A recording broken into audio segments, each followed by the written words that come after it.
हे बघा ताई, आम्ही तुम्हाला दर महिन्याला 1,500 रुपये देणार. का म्हणजे आमची लाडकी बहीण आहे, त्याच्या बदल्यात तुम्ही आम्हाला मतांचा आशीर्वाद द्यायचा.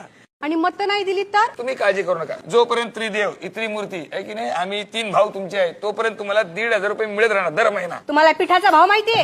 गोड तेलाचा भाव माहितीये? माहितीये. गेल्या महिन्यात 40 रुपयांनी वाढलाय. त्यातूनच तुम्हाला 1,500 देतो आम्ही.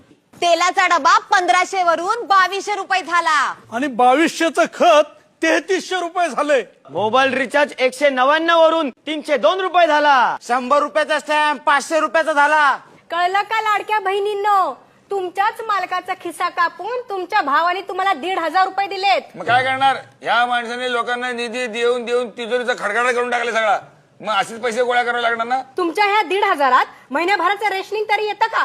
माणसांनी खायचं काय?